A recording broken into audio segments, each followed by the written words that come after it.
Maksiat lisan selanjutnya adalah mempelajari dan mengajarkan ilmu yang berbahaya tanpa sebab syariat. Apa ilmu yang berbahaya itu?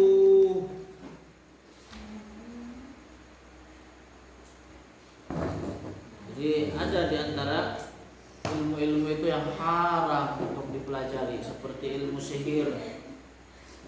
Seperti ilmu sihir. Atau ilmu sihir itu ilmu atau ramal. Artinya meramal itu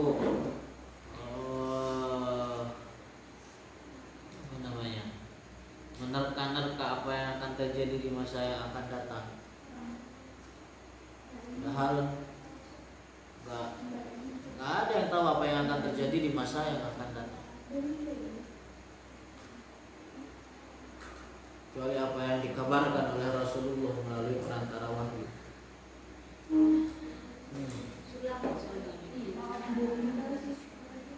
Jadi ini diantara ilmu yang diharamkan. Orang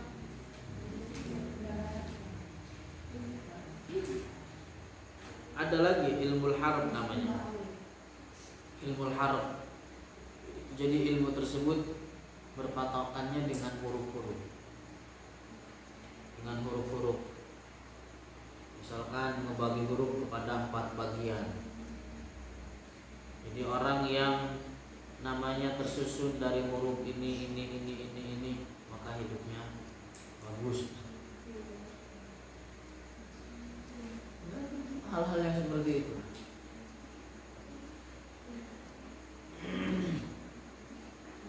Atau disebut ada juga ilmu tanjim. Tanjim itu peramal yang berpatokan dengan melihat terhadap bintang. Jadi dia meramal apa yang terjadi di masa depan, patokannya terhadap bintang.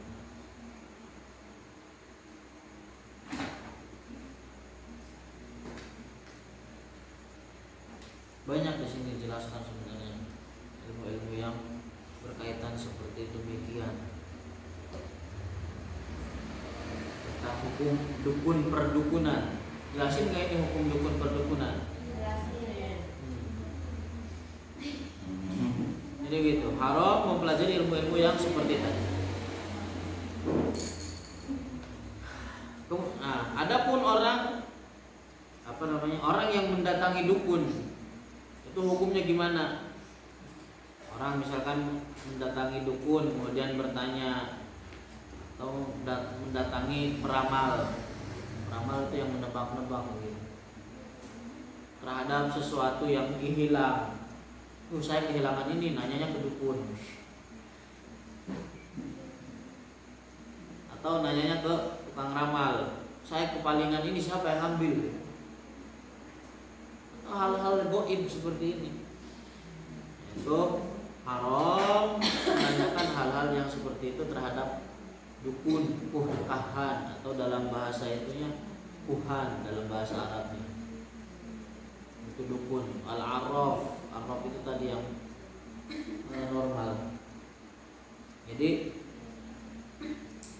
dalam hadis dijelaskan man ataka hinan au arrafan, orang yang mendatangi dukun, au arrafan atau peramal yang seperti tadi kita jelaskan, fasa'alahu an syai'in, kemudian dia bertanya tentang suatu kejadian, maka tidak diterima sholatnya selama 40 hari. Tidak diterima sholatnya 40 hari. Artinya apa ya? Gak ada pahalanya. Dia tetap harus sholat. Tapi sholat yang dikerjakan tidak berpahala.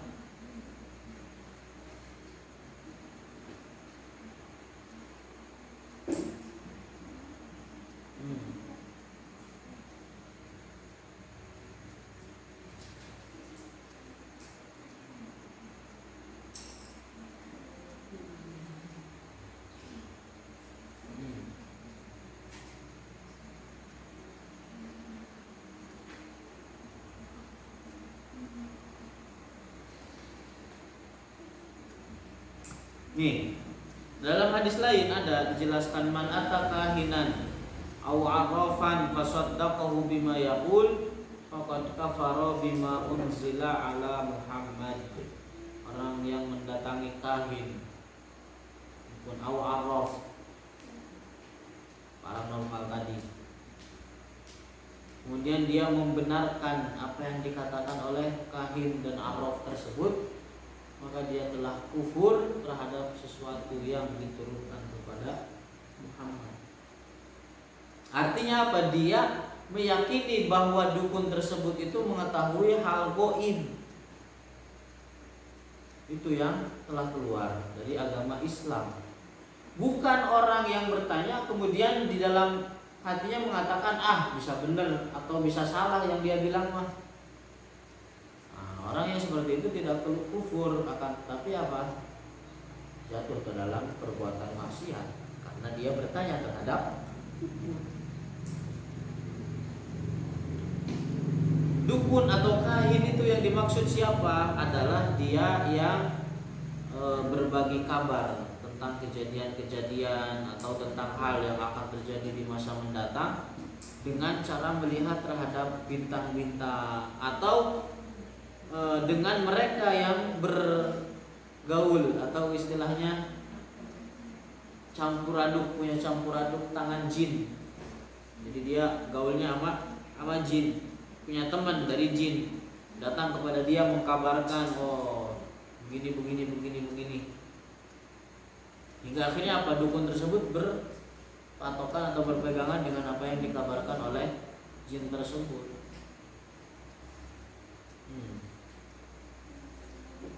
Jadi hingga akhirnya apa? Dikatakanlah oleh dukun tersebut bahwa di masa yang akan datang, besok atau sebulan lagi terjadi begini. Itu kabar jin.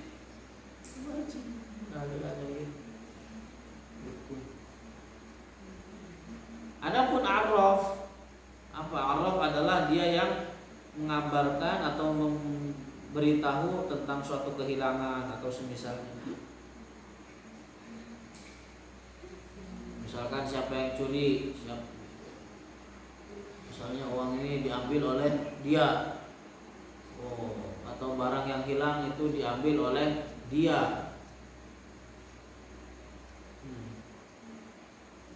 Orang yang membenarkan hal semacam ini,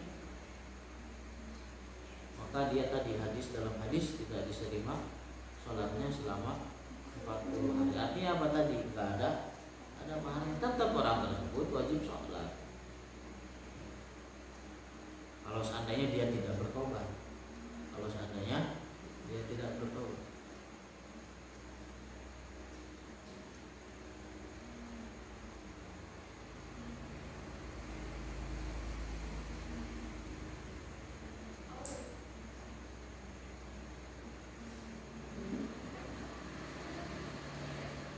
Ada di sini banyak kitab-kitab yang disebutkan sebenarnya kitab sihir. Ada kitab namanya Qur'atul Anbiya. Qur'ah itu kocokan, tahu nggak? Dadu misalkan masukin ke gelas, nah itu namanya Qur'ah. Nah di dalam situ ada tabel gitu dengan nama-nama sebagian nabi, kemudian dibaca. Maka ya begitulah cara-cara yang begitu.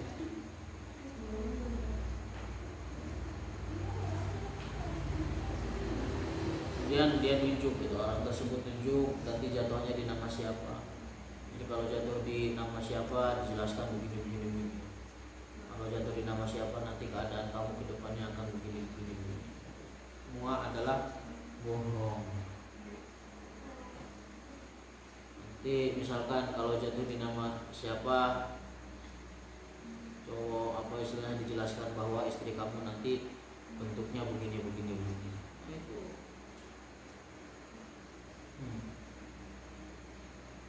Ada satu kitab lagi tadi namanya kitab Qur'atul Anbiya, kemudian kitab Abi Ma'asyar Al-Falaki.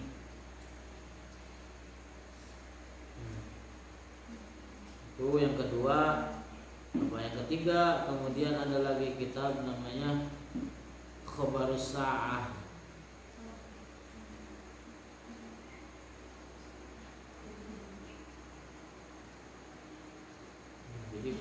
usaha itu kitab yang berisikan kalau datang kepadamu misalkan siapa jam sekian di hari sekian di hari apa, maka akan terjadi dengan kamu begini.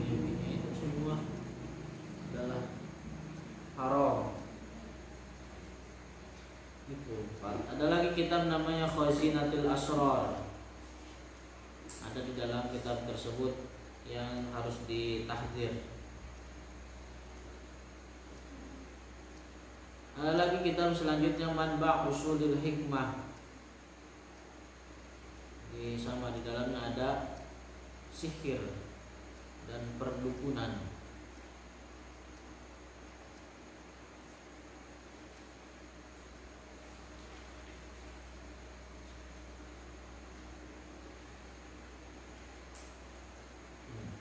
Adapun orang yang pergi ke dukun, kemudian udah pergi ke dukun bayar lagi, double dosanya. Perginya haram, bayarnya juga haram. Jadi kalau orang misalkan menemukan salah satu kitab yang tadi disebutkan harus dimusnahkan, karena itu bagian dari izalatul munkarat, menghilangkan kemungkaran yang mana hukumnya wajib bagi orang yang mampu.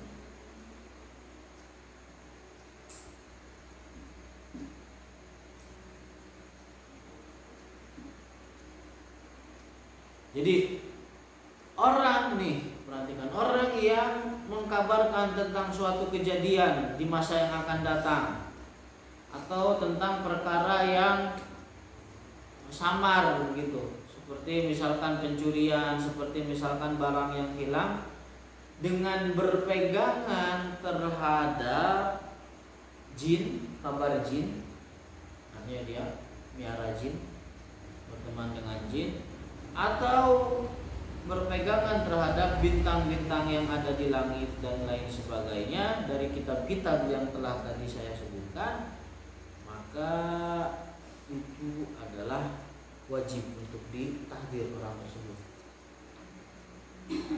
Wajib untuk ditahdzir, jangan pergi sama dia. Nah, apa? Menjalankannya adalah apa? Melakukannya adalah haram.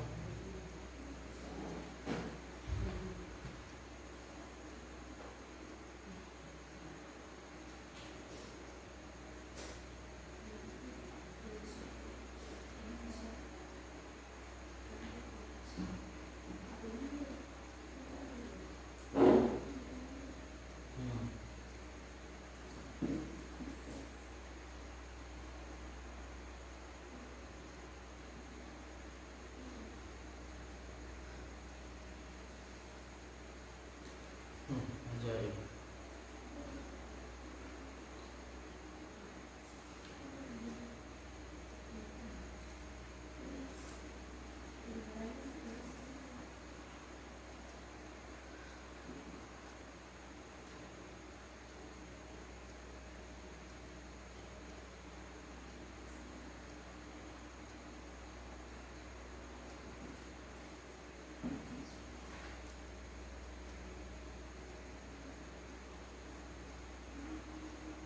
Ajaib, panjang ini, keren sekali bahasanya. Orang sekarang yang banyak ngulangin ayat-ayat, misalnya orang yang baca ayat dengan bilangan tertentu, tapi kalau seandainya dia bertujuannya bagus, niatnya bagus, bisa saja malaikat hadir karena memang keberkahan dari ayat tersebut. Apapun kalau tujuannya dunia, maka malaikat tidak hadir. Tapi bisa saja yang hadir adalah para jin yang rusak. Tergantung dari niat dia. Kembali lagi, lah memang yang dilakukan dukun-dukun juga memang terkadang adalah kalimatnya kalimat bagus. Tapi apa niat dia atau tujuan dia yang rusak, sehingga akhirnya apa? Yang datang itu para jin. Jadi mereka yang istilahnya disebut rohaniun atau bahasa kita yang di sini yang bahasanya ngaku hikmah, itu apa? Mereka berinteraksi atau istilahnya berteman gitu dengan jin, nakhodam bahasanya, nakhodam. Akan tetapi apa ya, nggak dikasih tahu kepada dia yang datang gitu. Kalau dikasih tahu ya kabur, nggak ada lagi.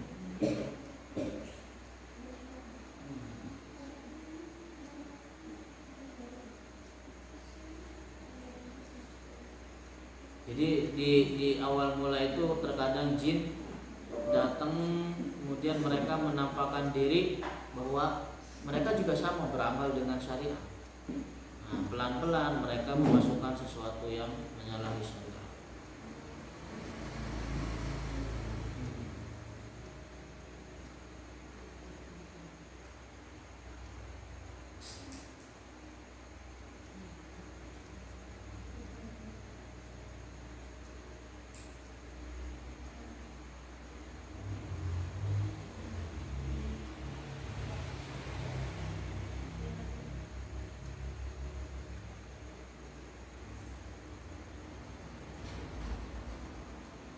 Gitu. Terus